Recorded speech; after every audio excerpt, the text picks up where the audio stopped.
if I could fight someone like John Jones, who's a legend, that'd be a good moment. Bisping gets cocky after a couple of pints. Does he? Yeah, he does. I think Jake Paul's pretty good, you know. Tom Aspinall, thank you for speaking to us today. Always a pleasure to have you down, Joe. First of all, we are here with your partnership with Hyperice. First of all, how is the knee? The knee's feeling great. The knee's feeling really good now. Been struggling with the knee for a long time, and it's fixed now. And the Hyperice stuff's been helping a lot. Been using it a lot for recovery and stuff, and obviously been to the best surgeon, used the best physio, and they're back on my feet. Obviously, and I'm doing a bit now, so it's feeling really good. Recovery timings are key. Everyone wants to know when you're going to be back. Obviously, UFC 286 is in London. Is that something that's a little bit too soon for you? And when can we see you back? I've not really put a timeline on it, to be honest. I don't really believe in that kind of stuff when it comes to injuries. I think that I'll be back when I'm ready to come back. And when I come back, I don't just want to be back and be average.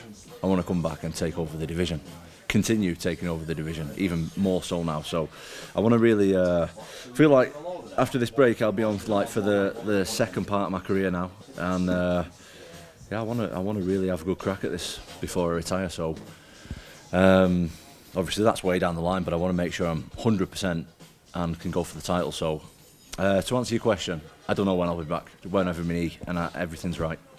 Where's this injury taking you as well? Because when we were at UFC London the first time, that hype, people were jumping on police cars screaming your name, and it just felt like you were getting towards the top of where you wanted to be, and then to suffer that injury when you were arguably within a title shot within your next two.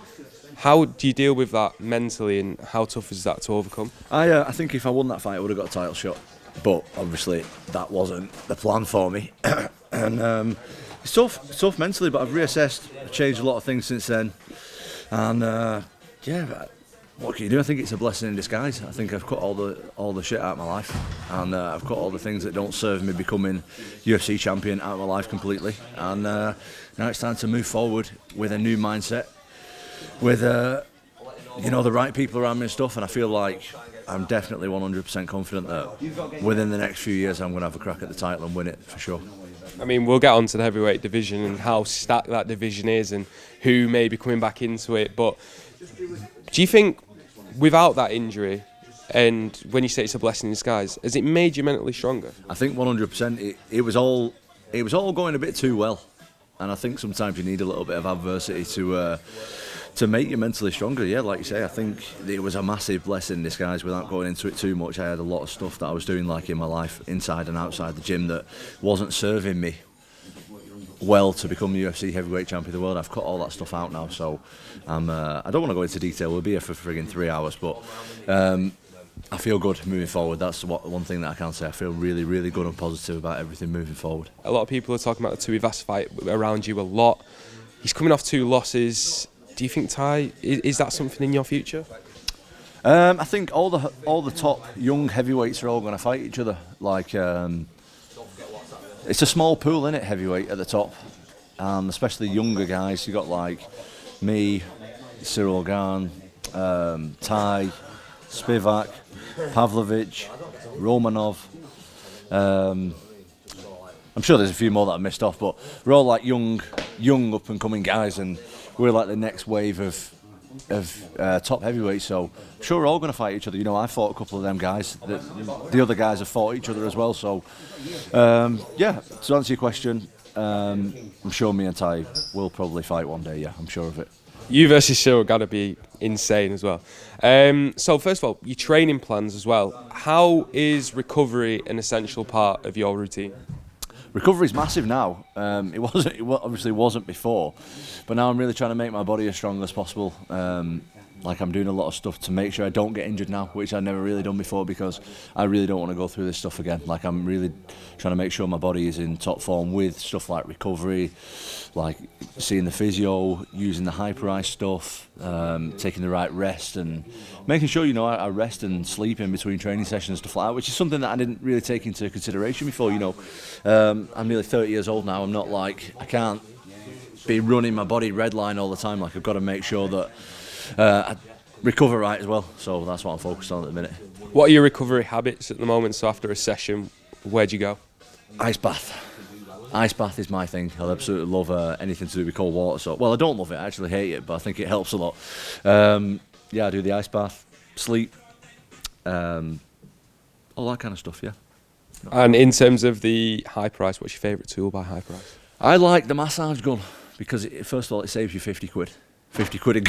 You don't have to go to the massage people, and it's right there, isn't it? Like after a training session, bang it on straight away. You don't have to book in. You don't have to go somewhere. You don't have to be relying on someone else. You can just get the gun out, give it a whirl on the way to training, loosen up, all that kind of stuff.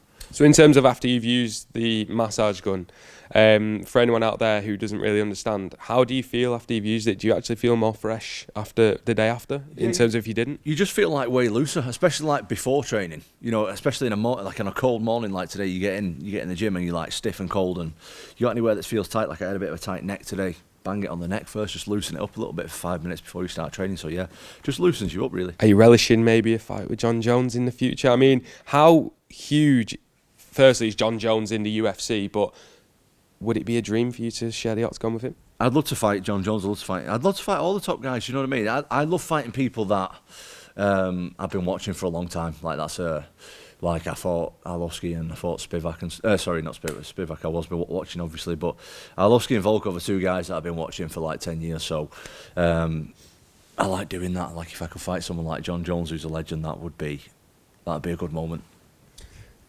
I mean, you talk about the Volkov fight, and you talk about when you've been watching these guys. So not that you would have been thinking about it at the time, but when you've got his arm in your arms and you are literally about to tap out someone who you've been watching for 10 years, is that a weird feeling? To be honest with you, you don't really think about it like that at the time. You're just like reacting to what's going on. I'm just like in the moment thinking about that. I'm not really. To be honest with you, with a big guy like that, you don't really have time to think, oh my God. There's some points though where you're almost finishing someone and you're like, oh my God, the ref's going to stop it here, or they're going to tap or whatever, and that's good. They're the best moments. But then if the ref doesn't stop it, that's like when I fought Arlovsky, I had him nearly stopped on the cage, and the ref was like lingering around and didn't stop it. So do you ever just want to scream at the ref like, come on?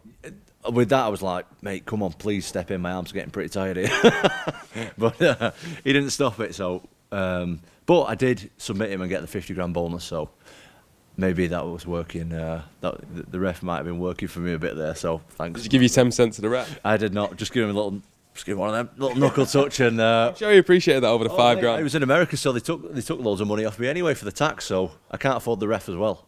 I can't afford the US government and the ref. So no, just a knuckle touch, I'm afraid.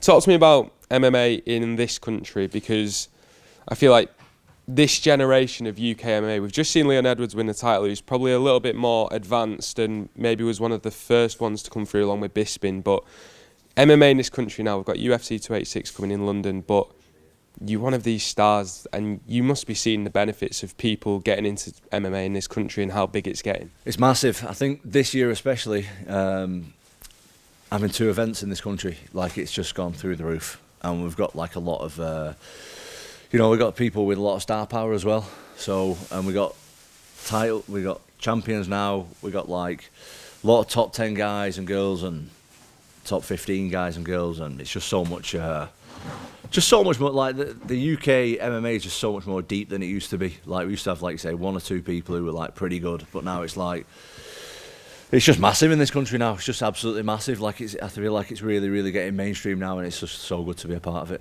I mean, are you seeing that in terms of your gym as well, in terms of people actually taking up MMA? I don't know, because I train quite privately, so it's hard to really see. But I know like a lot more people. There's definitely a lot more conversation like on the street about it. People, getting the kids into MMA, and people ask me where the kid can train MMA and stuff like that. So I think it's definitely, I think in another 5-6 years, it's going to be like one of the top 3 sports in the UK, in my opinion. I agree. It's absolutely huge, and in terms of the actual media involvement as well, it's getting massive. A lot of props for that is as well Paddy the Baddy, Paddy Pimblett. Obviously had his fight at the weekend. Thoughts on that, and thoughts on everything around Paddy, and maybe some advice from him as well, because it seems like he's getting so huge now. Yeah, I mean, I don't have no advice for Paddy. He's doing great without me. He doesn't need my advice, but I think what he's doing is great. I think you got to respect his confidence. You got to respect what he's doing. You know, he's making money and he's beating guys. So I didn't actually catch all of his fight on the weekend. I know a lot of people were saying it was like could have gone either way or it was a robbery or whatever. I didn't. I have no. I think robbery is a lot of people have thrown the word out robbery. Yeah. I think it's a strong say. It was a close fight. I can't even say. I've not even seen the fight. Yeah. So, but what Paddy does, I really respect it. You know what I mean? He's making a lot of money doing what he's doing. He's got a massive status now, and I think he's doing great. I think other guys should be aspiring to be like that. Do you know what I mean? You don't want to be blending in the background too much if you can. You want the attention on you. You want people to make a big deal out of it, and I think he's doing a great job. Okay, going to end off with a slight game. It's really quick. This one's called Back Yourself. So I'll just give you a few made-up opponents, and you let me know if you'd back yourself against them. It's a pointless quiz because I just back myself against everyone. Yeah, but you haven't heard what I'm trying to say. You haven't heard. 2 Dana Whites. You've got to think strategy here because there was 2 of them. I'd be too quick for both of them. Both of them. Definitely. I'd do both of them, definitely. I mean, these could be brawls as well. I mean, what's your strategy against 2 Dana Whites? What, in a street fight or? We'll just go fights in general. I'm not that good at street fighting. I'm all right at MMA, but yeah. All right, we'll go MMA then. You in MMA. What would be my strategy? Yeah. My footwork would be too good for the pair of them. He won't be able to keep. He's too old. He won't be able to keep up with me. I'd keep him at bay. Both of them. I'd jab one, switch, whack the other one. It'd just be like that, going back and forward. Yeah. I'm just imagining. Do you know that clip where Terry Crews has got like 5 people in an armbar of some of his legs? That's how I imagine it'd be. Not seen that. 10 Hasbullahs. See he's a little fella. Yeah. That's a struggle. That 10 of them. He's only little though, isn't he? He is. I reckon I can knock 2 of them out with 1 strike. So that'd only be 5 strikes. 2 of them out with 1 strike. Knock 1 into the other, knock them both out with 1. And so it's only 5 punches. I get 5 punches on him before he controlled me. Before 10 of them controlled me. So not even just bat yourself, just 5 punches. I'd go one way, hit 2 of them. Yeah, I'd do that. He's only little, isn't he? He's not going to control me. Not even 10 of them. Yeah, no, that's fair. 4 Rishi Sunaks. Is he the PM guy? Not the PM. No, he's the Prime Minister now. Yeah. Is he? Yeah, he is. What happened to Liz Truss? She's out. Have you just been? You've been training, haven't you? You've been training. So Rishi Sunak's Prime Minister now. He's about that big, but 4 of them. 4 against the foot. See, 10 Hasbullahs. He's not. I mean, he is a fully grown man, but he's little, isn't he? He's really little. This fella, he's fully grown. Like he's Hasbullah. You know what I mean? I'd struggle. I reckon Hasbullah's got a better technique than Rishi Sunak, though. I don't think he's got the same will as Hasbullah, does he? I think. Has he got that dog in him? I don't think he's got that dog in him. No, I think. I reckon I'd do all right with 4 of him. Yeah, I beat 4 of him definitely. I mean, they line up around formation around you. What's your strategy there? I'm way bigger than him, aren't I? I'd use my strength. I'd use my size. I'd just go. Do like technique could be out the window. Technique could be out the window. I'd go full juice head style on him. Just start swinging. Full juice head. Yeah, I'd go full juice head. Yeah, full juice head. On a night out, on a heavy sesh, full juice head. 2 Bispings. Now this would be tough because I saw the video of you at the last UFC where you and him were just play fighting, and 2 of him, but at his age now, not prime, just 2 of him now. Well, Bisping gets cocky after a couple of pints. Does he? Yeah, he does. He does. He did seem like he had a few pints. Yeah, he definitely had a few pints that day. He don't stop on the pints. I'd struggle. I've got to be honest. I've got to be humble on this one. 2 Bispings, they'd do me definitely. 2 Bispings would do you? Yeah, 1.5. I think I'd be all right with 1.5. Which half? He's got 2 knee replacements now, hasn't he? So it'd have to be the top half. I'd aim for the eye. I'd go for the eye. I don't know in what world you'd be fighting half a Bisping. Yeah, if he just had it just from like his waist up. Yeah. And a normal one. Yeah. I reckon I'd do that 1.5, but 2, no. And then final one, Logan Paul and Jake Paul at the same time. No, I think Jake Paul's pretty good, you know. You think he's pretty good? Yeah, I do. In terms of MMA? I don't know about MMA, but in terms of boxing, I think he's pretty good. He's come on a lot, hasn't he? I think he's pretty good. I think people should put some damn respect on his name, to be honest. So him and his brother, yeah, they would absolutely bash me up. Yeah, definitely. Got wrestling experience. They got wrestling. They got it. Yeah, they got a bit of everything there. I can't compete with that. Do you know before this you said you back yourself against anything? Any one, not 2. Not 2. Yeah, any one. In an MMA fight, not in a street fight. I'm not that good at that. Well, just to confirm. just to confirm. Well, we finally defeated you. So yeah, the Paul brothers, they'd take me. You can get KSI and it'll make it a 2-on-2. Who's he? I don't know who he is. Oh, well, there we go then. He's the other one who wants to fight Jake Paul. Is he the fella with the braids? Yes. He can't fight though, can he? I mean, he's probably not got as much boxing experience as Jake Paul now. I rate. I'm happy to go on camera and say that I rate Jake Paul. I think he's pretty good. Yeah, Well, that's fair enough. I would be inclined to agree that his journey and where he's come, he's come on leaps and bounds. yep. I think I like what he's doing for the fighters as well, trying to get everyone more money. I like that. I think he's pretty good as well. So yeah, I'm all for Jake Paul, to be honest. Tom, we're 3 minutes past. I'd fight him. You'd fight? Yeah, I'd fight him though for money. You'd fight Jake Paul? Well, for money, yeah. I do. I fight anyone for money. Yeah. I feel like the size difference, you'd kill him. Yeah, he's not. I think he should fight Tommy Fury though. That's something that you've got a lot of vested interest in, knowing Tommy Fury, knowing would that fight be huge just for the audiences, but would you really want to see that fight? Of course I would. Yeah, of course. I think Tommy deserves it as well. I think he's been beating pretty good guys, and he's come on a lot and stuff. And I think Tommy deserves the fight. Give it him. Why not? Do you think Tommy's unfairly treated sometimes as well? Yeah, I do. I think he's treated as a bit of a YouTuber now, and he's not. I think he's treated as a bit of a celebrity, and I mean he is a celebrity, but he's not from the celebrity world. I think he should be treated as a serious boxer. Yeah. Who wins that one?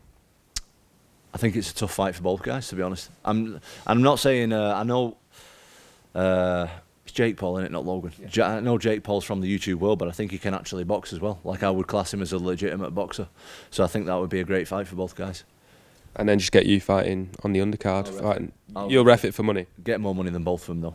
That's the only way I'm reffing it, because I don't really know the rules. You just get them both in an armbar. I know I ref it fairly, but I need paying for that. I'm really conscious because I've gone 5 minutes past your 11:30, so I'm going to end it there. But Tom, thanks so much for speaking to us today. Thanks for having me. Thank you.